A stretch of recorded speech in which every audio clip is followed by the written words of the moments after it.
How good is your memory? Can you remember we had 3 weeks of missions conference? Do you remember before that we had Sanctity of Life Sunday? You remember that? Kind of remember? After that, we had there was a lot of folks coming up to me afterwards and asking me to unpack a little bit more because that Sunday, I guess, the emphasis on words and human dignity was hitting them. So I'm actually never finished what I had in front of me that day. You guys weren't listening fast enough, I guess, that day. And so I'm going to do a little bit more with that at some of your requests. James chapter 3, 9 and 10, and then I'm adding Ephesians 4:29. We looked at Ephesians 4 years ago in the Ephesians series, but that passage is, I think, crystallizes what we need to think about. As you're turning to James chapter 3, you remember when maybe you were here, maybe you weren't. I talked about how much we long to have a rewind button for our mouths. Anybody would like to have that? You could just hit a button, and the words that you just said came back into your mouth. You had a 15-second, rewind button, and all of the crazy things that you just messed up could be stopped. Well, there is no such thing, and I wish we had it. If you want to invent one, just give me 10%, okay? And we'll get some things done. And so, but I haven't found one, but James 3 gives us the best thing we can do, and Ephesians 4 gives us the best thing we can do in the meantime. Now, a few weeks ago, here's what I said in terms of big picture outline. I want to refresh you, then I want to build on it to go from there. First, we emphasized out of James 3, 1 through 12, that we all struggle with our words. James himself says we all stumble in many ways right before he sets it up. Even James, even the half-brother of Jesus, even the one who wrote this letter that makes it into the Bible, even the one who was the head of the Jerusalem Council in Acts 15, he says he struggles with his words. So you're not alone. If you struggle with your words, you're like every other human being on the planet except for Jesus, who used his words perfectly. So every one of us can get better in this area. Some of you are really good at it. Some of you will not comment, probably. But we can all get better in this area. Second, our words seem small, but they're more powerful than we think. They seem small, but they're more powerful than we think. They're like a rudder that turns the ship. The rudder's little, but the ship is big, but that rudder leads it along a lot of different directions. The bit that goes in the horse's mouth, the spark that sets the forest on fire. The words are small. The tongue is small. It doesn't seem like a big deal. In fact, I've thought many times, how many people stay up, people wake up in the middle of the night worrying about feeling guilty about different things. How often is it about your words? We underestimate the importance of these words. And so these words seem small, but they're not. They're more powerful than we think. And these words are also more dangerous than we think. That's what James gets into right after that, like that spark that all of a sudden now you have a forest on fire. It's like poison in a snake. That little bitty amount is hurting more than you can imagine. It's a restless evil, he even talks about. It's a dangerous thing, our words. We need to tame the tongue, just like you would be afraid of a lion that was not tamed. You need to be afraid of a tongue that's not tamed, your own and other people's as well. It's dangerous stuff, and it's more dangerous than we think, more destructive than we think. He gets into that. We saw that a few weeks ago. And then this is where I wanted to land last time when we did, but we didn't have time to unpack it, and I want to unpack it today. Our words should honor the dignity of all people. This is the contribution of James chapter 3 to the Bible's testimony to the image of God. The Bible talks about how you and I are made in the image of God. Every single person on planet Earth is made in the image of God. Genesis 1, right off the bat, the pinnacle of creation is human beings made by God in God's image. It's the highlight of Genesis 1, okay? And it's highlighted in various places. James chapter 3 adds something about the image of God that's unique in the Bible, and not unique in terms of, we know the truths of image and we know the truths of words, but we don't see them linked together like James does. You and I need to realize that every single person on planet Earth has been made in the image of God. That means God made them. He made them for a relationship with Him. It means that they matter to God and they matter in life, and we need to recognize that. Every single person you've ever met matters. And that leads us to have a certain understanding of how we treat them. And that leads us to have a certain understanding of how we treat them even in our words. That's what James is adding. Even down to the words that we use, we need to be careful to show the dignity that they have. So you, by the way, before I get into all that, you've been made in the image of God, and you have dignity. I feel like there's some people out there who've gone through it in such a way, maybe from family upbringing or maybe from societal pressure that they felt, is you may not know you matter to God. You may think that you matter if you have a certain income, if you get a certain degree, if you have a certain status, if you have a certain influence, if you have a certain whatever. If somebody vouches for you and somebody you think matters, say that you matter. But let me just start off with, you matter. You matter because God created you in his image, and God says you matter. You matter when somebody else doesn't think you matter. You matter when you don't think you matter. You matter. Let's start with that. You matter. You are significant. You're created in the image of God. You have dignity. You are to be respected and honored. That doesn't mean that you go off on everybody that doesn't treat you the way that they should, but you also don't internalize it every time somebody treats you the way they shouldn't either. You realize they're the problem, not you. They're the ones failing to recognize the significance of all human beings, not you somehow lacking significance and lacking honor. That's super important. So all are made in the image of God. All people matter, and that means you matter. That means I matter. And every single person we bump into on planet Earth matters. And we have to treat people that way. We can't walk around as if they don't, or as if people of our particular persuasion in every category matters. Dignity, love, justice, honor, respect should be normal and should be central in how we treat each other. And we talked about this on the Sanctity of Human Life Sunday, that every person matters. The unborn baby is made in the image of God and has dignity. People with disabilities are made in the image of God and they have dignity.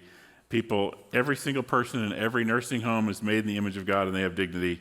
People of all ethnicities bear God's image and have dignity. Men and women both bear God's image and have dignity. And that's, by the way, a highlight of Genesis 1, 26 through 28, which is a standout in the ancient Near East, a rare and strange emphasis that the Bible offers. We're used to it because of our culture has been shaped by some biblical teaching through the years, but that's a huge, new, fresh insight in the ancient Near East, that men and women both bear God's image and have dignity. Only kings bear the image of God. Only the king in the whole country would bear the image of God, and the God, small g, God, in that day and age. So everybody does. That's an amazing reality. Single persons, married persons bear God's image and have dignity. The rich, the poor, and all in between bear God's image and have dignity.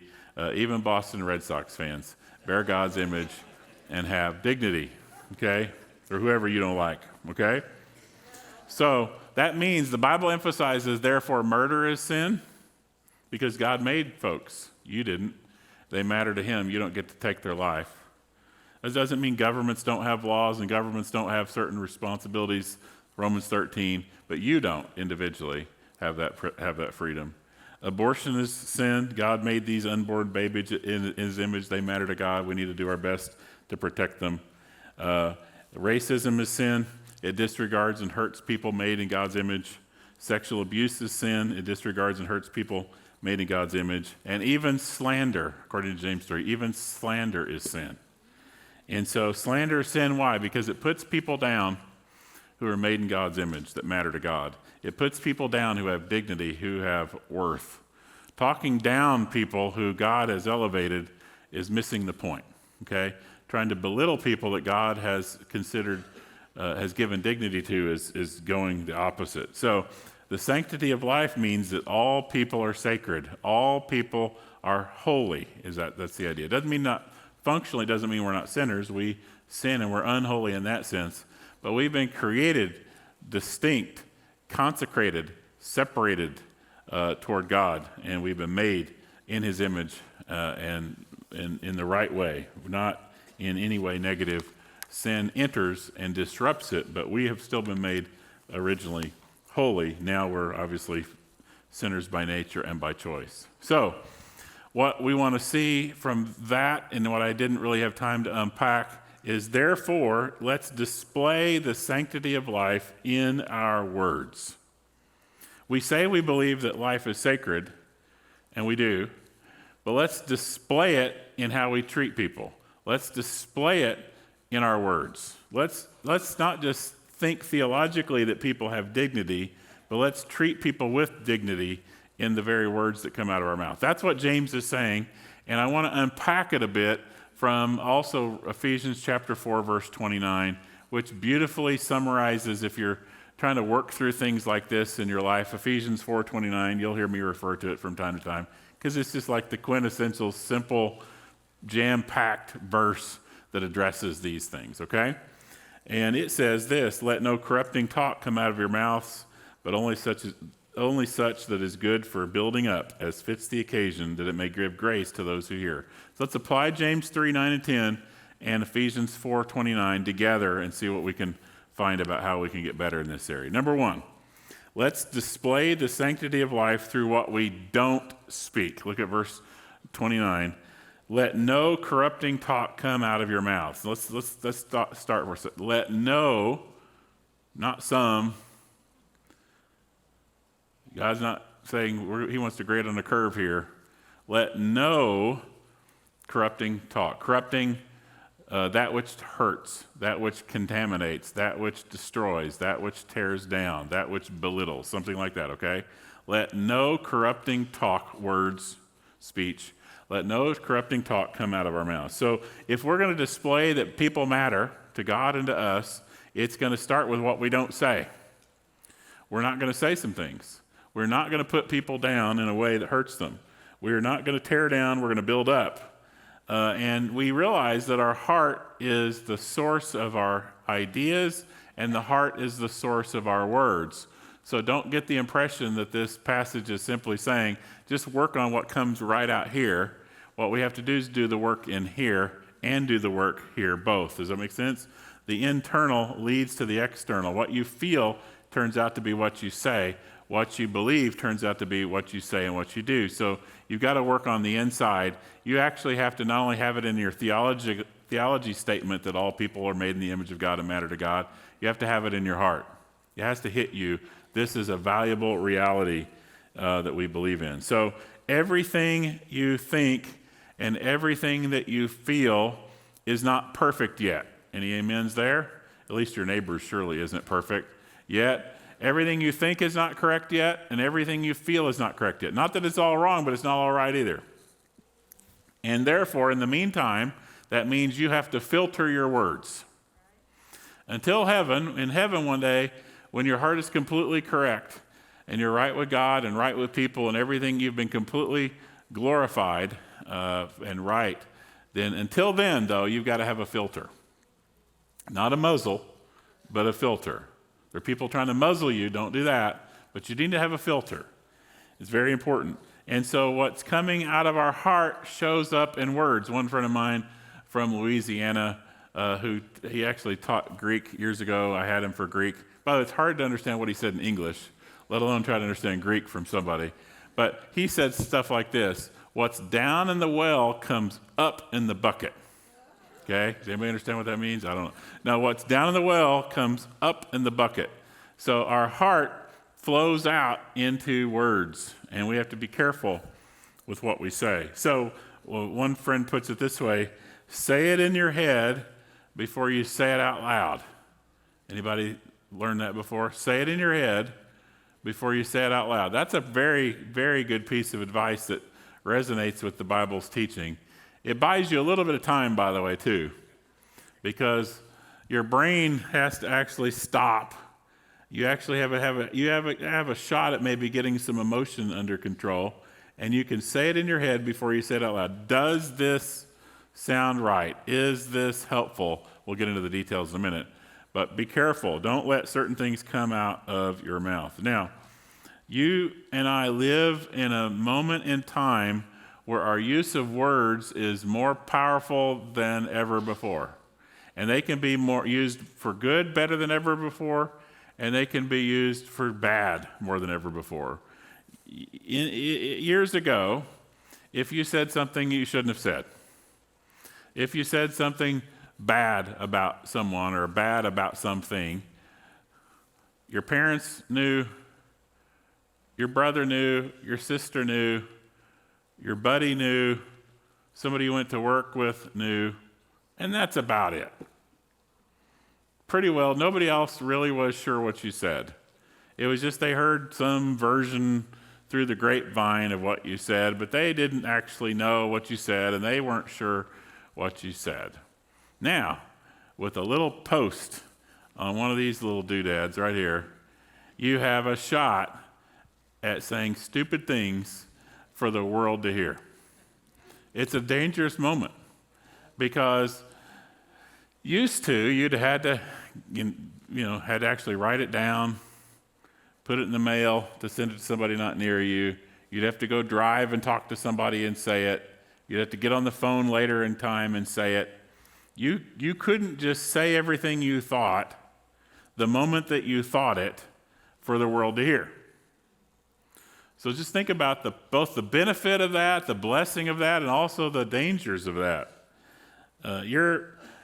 So when you're posting or saying those things, in whatever forms you use or don't use, just think about who can hear. Your boss can hear.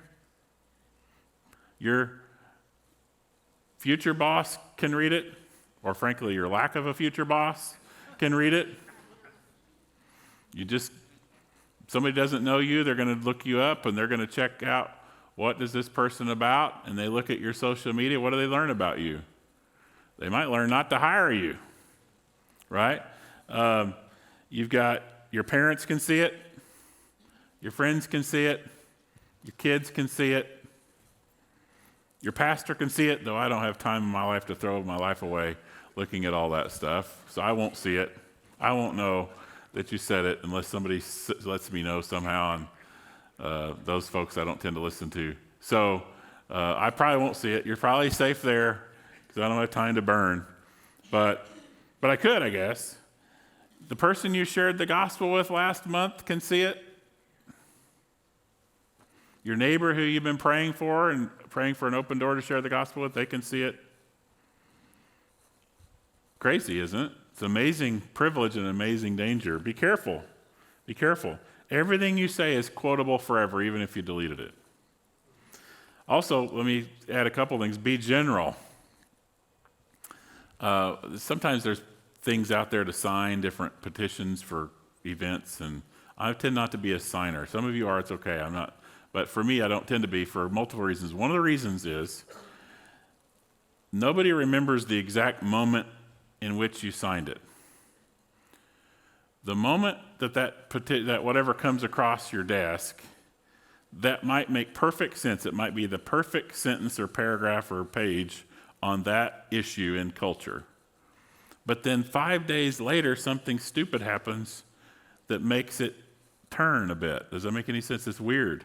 So be careful what you say, because what you said might have made sense the 5 minutes that you said it in, but the world's moving fast, and the media is moving fast, and what made perfect sense 5 minutes ago, you might not even say a day later. So be careful. The context might change on you. So it will change on you, and people won't bother to remember the context. They'll just remember the words. Does that make sense? Be careful. Be wise as serpents and harmless as doves, as Jesus says. What's he saying? He's saying this kind of stuff. He's saying not everyone is there to learn. Not everyone is there to engage. Some people are there to mock. Some people are there to tempt and to draw you into their stuff. Okay? Don't cast pearls before swines, another phrase Jesus has said. In other words, don't argue with the argumentative. You ever meet people that they're good at arguing? They think that's their spiritual gift, I guess. That's their gift in life, is they're good arguers, and they want to draw, but they love to argue, and they want to draw you into arguing. You don't have the time, you don't have the energy, you don't have the emotional strength to put up with that over and over again. Don't do it. You're being tempted. A friend of mine, actually he was a seminary president of mine back when I was in seminary years ago, named Gray Allison, and he was from Louisiana also. And he said, like my other friend, and he said, you could whip a skunk, but why? I always love that. Think about that. You could whip a skunk, but why? Now, when you and I see skunks walking in the neighborhood, and we do if you go for walks at 5 o'clock at night, by the way, you will. I saw a family of skunks not too long ago. And I don't tend to walk up and want to hug one. I don't tend to want to throw something at it. I've had a wiener dog that decided to attack a skunk in our backyard. That was a fun experience. Shelley can tell you more about that someday. He smelled forever no matter what we did to him. You never were going to give him a kiss again. And so, you could go after that skunk, I guess, but that skunk is dead and you are not any better for it. And the neighborhood isn't better for it. That's what happens is you're being baited. You go for it. You hurt yourself. You hurt the other person, and you hurt your reputation in the community all in the same moment. Be careful. Be careful. Look at your media posts. Look at what you say, and make sure that you read them, edit them, filter them, delete some. Just remember, everything we say can be remembered, and it can be recorded. By the way, one of the dangers of preaching on Sundays, you get one of these. I'm grateful for our communications team who does such an amazing job with these kind of things. And most communications team, ours never seems to get mad at me. They put up with me. Would like for you to turn this thing on, like if I guest speak at a church or a conference, they tell you to leave it on, and then they'll just turn on the mic when you're ready. I politely smile. No way in the world do I love and trust you enough to do that. Because if they leave it on early, what's going to happen? Every single conversation that somebody could have had with you could be out there, right? It's kind of gross, but I remember hearing somebody flush the toilet one time, and it was publicly.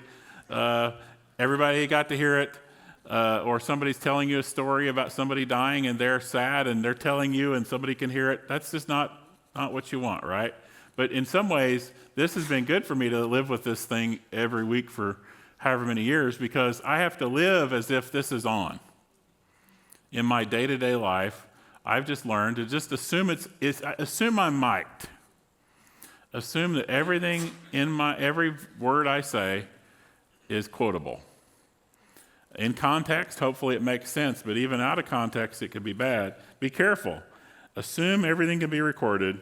Live life as if you're mic'd. Somebody can, that email you said, that's just for somebody's ears, don't forward it. Why in the world would you send an email that you said not to forward? What in the world are you doing? Because somebody might forward it. Somebody might not notice. Somebody might be irritated at you. Somebody might just share it with one person and then shares it with one person who shares it with one person, and it's all of a sudden around everywhere. Be careful. Speak as if everyone is listening. So, how are we going to honor people? Let's show that we believe in the sanctity of life by what we don't say to each other. Second, let's show that we believe in the sanctity of life through what we do speak, what we do say. And here, the emphasis is that which builds, right? Look at the phrase. Not that's contaminating or tears down, but that which builds up. Speak that which is good for building up, verse 29, that next phrase, right? What's that mean? To strengthen people, to encourage people, to help people, occasionally to warn people, but something that's going to help them, something that's going to build them. It doesn't mean always positive, that's not what it's saying, but always the goal is positive in their life. You are trying to help strengthen that person's faith. You want them to walk with God closer, to have a better marriage and be a better parent and be a better whatever in their life. You want to build people. You don't want to hurt people. You want to do so by just politely saying please and thanking people. Genuinely showing gratitude is such a rare thing right now. Say, I'm sorry. Forgive me. I love you. I'm praying for you. I appreciate you. I believe in you. Build people through your words. Find ways of building people through your words. And so what to speak? We speak what is true, and we speak things that are building up people. This doesn't mean that people need God's truth, by the way. They don't always need my opinion. And they sure don't need my frustration.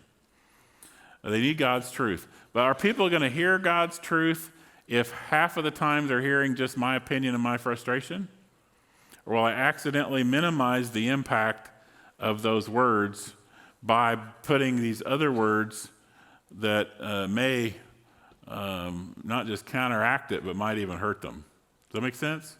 There's an old proverb, not in the Bible, just a cultural proverb. Let's see, I just lost it. I just went brain damage, sorry. Forget it, too late. It's gone.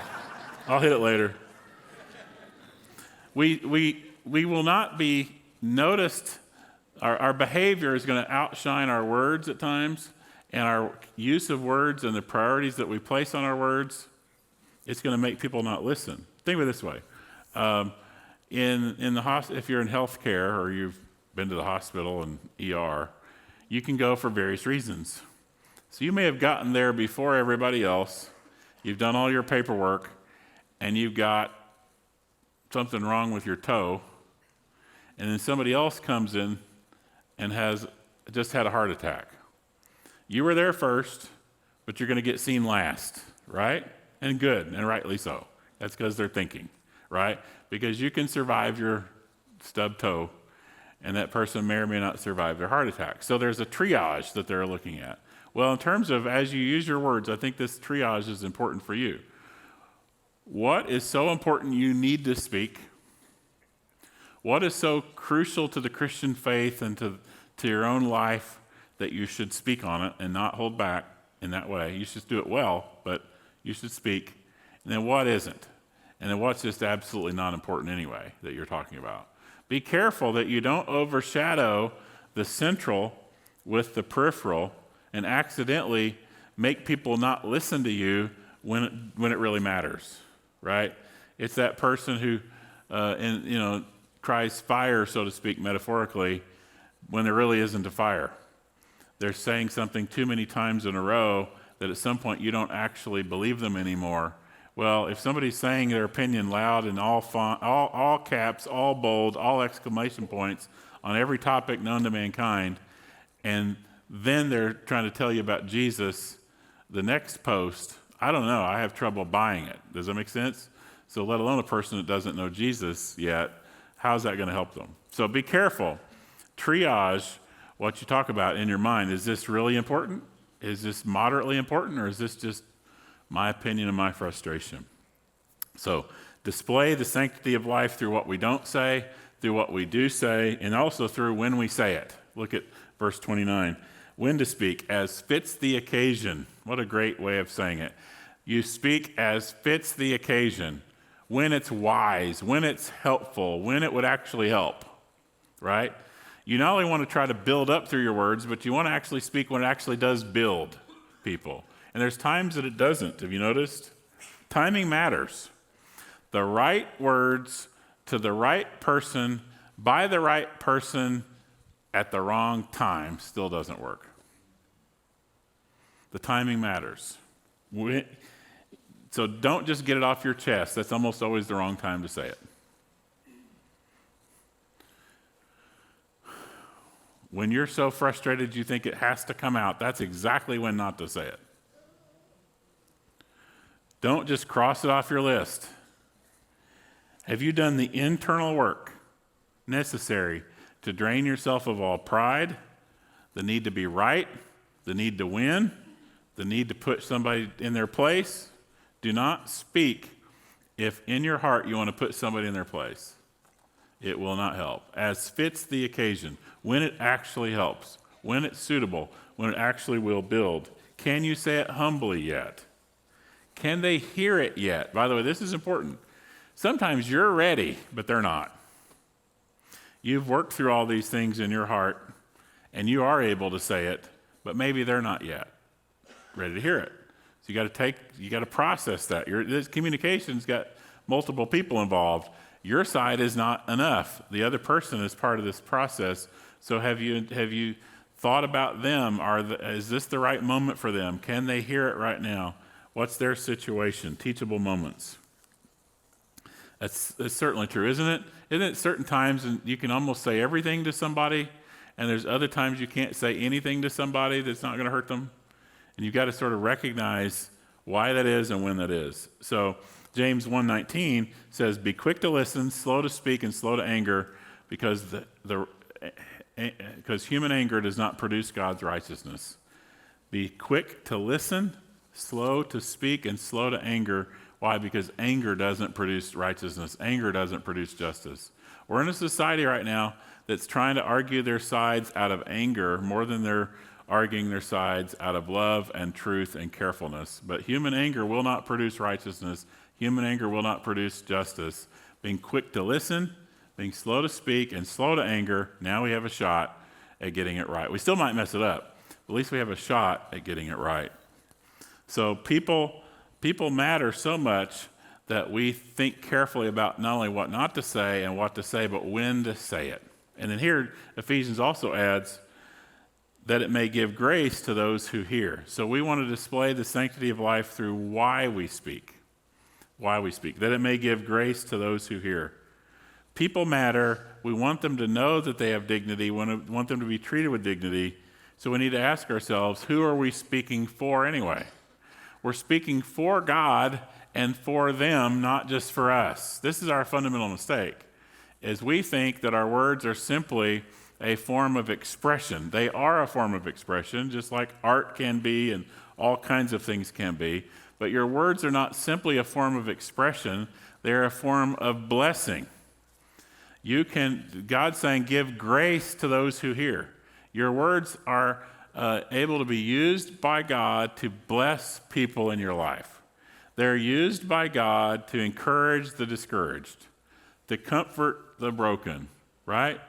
To give hope to those who've been beat up, emotionally, physically, spiritually. They give courage to the fearful.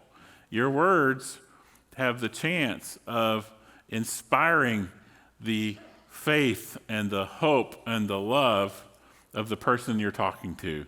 You are not simply speaking to express yourself, though you do. We all do that, and we should do that. It's a part of being human also. But we're speaking so that we might be a blessing to people, that we might be used by God to give grace to those who hear. Grace to those who hear, right? That means we help them, we strengthen them, we encourage them. God's given us grace, and now we recirculate that grace, don't we? So we're building each other through our words. By the way, we are not our own. We are bought with a price, so glorify God with your bodies. Well, our tongue is part of our bodies. We glorify God with our words. We use our words to be of help to people. So why we speak. And then lastly, let's display the sanctity of life through how we speak. How? The attitude and the form in which we do it. We speak humbly, gently, patiently, and we promote unity. Here in Ephesians, they're all over the place, but gentleness is one of those. You do it with gentleness. Proverbs 15 says it this way, a gentle answer turns away wrath, but a harsh word stirs up anger. What a great insight. You have somebody coming at you hot and angry, and they're loaded and ready to shoot all their bullets at you in terms of metaphorically, right? And you come back hot and angry. How's that going to go? Good luck with that day, right? You have a shot at least. There's 0% chance of that going well. If somebody's coming at you a little crazy, a gentle answer turns away wrath. It doesn't always. Proverbs are not giving you universal 100% of the time guarantees. They're giving you ways of life to think about how to live life. But you at least have a chance at a real relationship when you come back gently. If you come back hard, then all you do is just get into a verbal punching match where you're sparring at each other. You come back gentle. Gentle is not weak, by the way. Gentle is strong. You come back gentle. You're the one not letting them control your temperature. It's actually stronger. If you come back with the same emotion they came at you, you're showing you're weaker than that. If you come back with you already have the thermostat set in your heart, you are not letting them control your emotional temperature. You've already decided who you are in Christ, who you are made in the image of God. You already understand. You're not threatened. Your self-esteem and your value is not threatened by being dishonored and disrespected. You already are okay. You're going to be okay before they talked. You're going to be okay after they talked. They don't get in your head, and they don't get to control who you are. And when they come at you hot, if you come back gently, you got a chance, right? At even helping them. You at least keep it from hurting you, but you can help them. So you do it with gentleness. In this passage earlier, he talks about patience and forbearance. And, patience isn't always easy to talk about for somebody like me. I'm always in a hurry. Anybody else in a hurry all the time? So if somebody cuts me off, I'm not usually saying, "Oh, Lord, thank you for helping me grow in patience. Bless this friend as they drive other places." I'm usually thinking, "Lord, get the scumbag out of the way, please, and get me through." And I have to work on that. So maybe you do too. And so it takes me about 20 seconds to get over, all right. They probably go to church here, the one that cut me off. I'll have to put up with them. So be careful. But patience. Patience assumes this. Patience assumes that you're going to have friction with people. It assumes that if you're awake and you're living life, and because no two people are created the same, we all have our differences, that we're going to bump into each other. Patience means that you care so much about the person that you're not worried about the bumping into each other, but you're going to put up with that, and you're going to bear it for the sake of the other person. Okay? That's patience. And so if we're going to display the sanctity of life through how we speak, we're going to have to speak with gentleness. We're going to have to speak with patience. We're going to have to speak in love. Speaking the truth in love is another passage earlier in chapter 4. We need to speak with love. Is what you said done in love? Is what you've said done to build the other person? Is what you've said for the other person? Is what you said something that reflects God's love for them and your love for them? Are you speaking in love? Love sometimes can be misunderstood on this. Some people are flatterers, but they're not really loving. They may be charming, but they're not actually kind. This isn't syrupy, sweet fake here. This is an honest, steady building of the other person mindset that we have. This is not just saying it to make it all go away. It isn't just saying it to get them to like you. There's an honest, genuine desire for their good that flows out of your words, right? And so how do we say it? How do we say it? A couple of other things on this, going back to the social media piece. There are certain moments where some of you are, various forms you're on or not on, whatever. There are certain moments where that's the right form of communication for you to say something. It's a wonderful tool. It can be a great thing. And there's certain things that it's just not the right form, right? And so you've got to think through, is the message I'm trying to communicate best used or best given in this form? What is the right form to use? Is it to inform? An email is a great form. Is it to critique? An email or a text is a terrible form. And social media is even a worse form. Because the relationship, to be able to interact at hard things, there needs to be a relationship. Otherwise, you can't really hear it.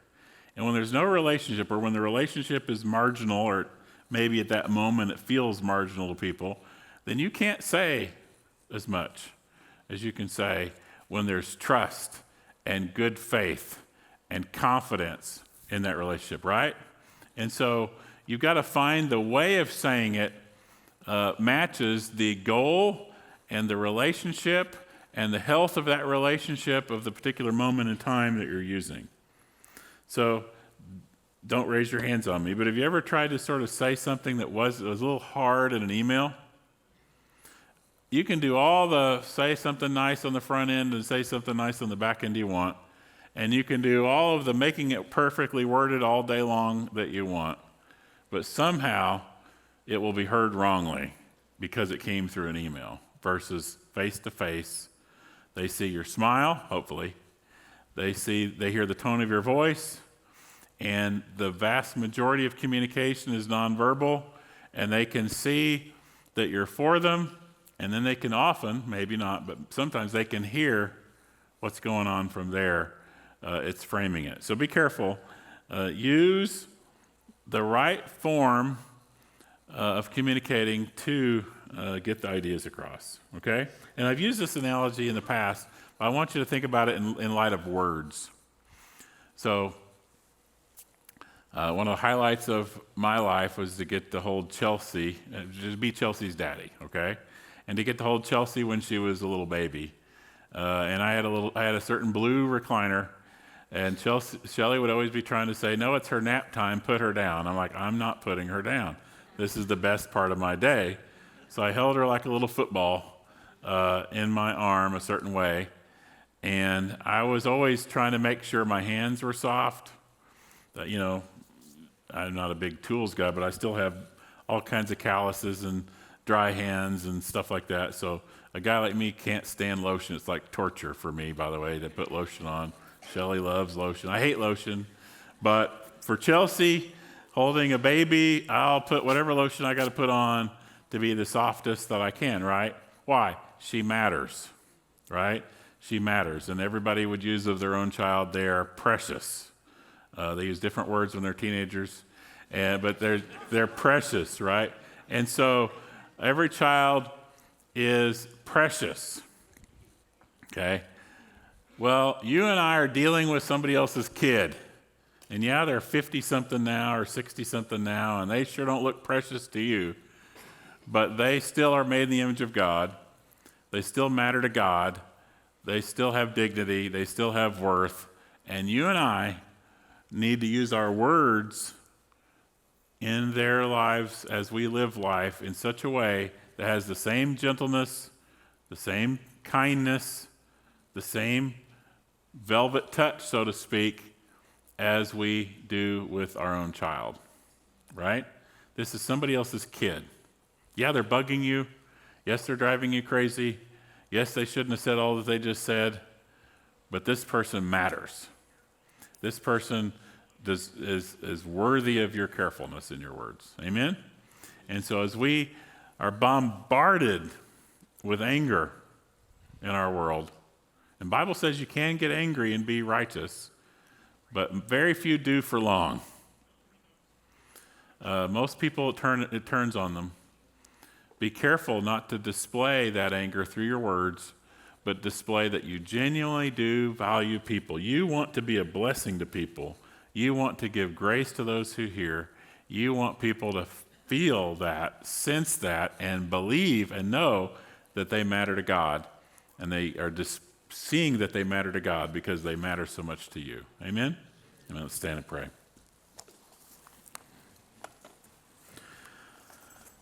Father, we all stumble in this area, as James taught us. We pray that you give us strength, give us wisdom, give us commitment here to be a blessing. It's in Jesus' name we pray. Amen. If you're here and you're not sure if you have a personal relationship with the Lord yet, the prayer partners will be down here. We'd love to talk to you about that. If you have things you want to just get somebody to pray with you about, maybe health or family concerns, the prayer partners are here to pray with you. Come as we sing.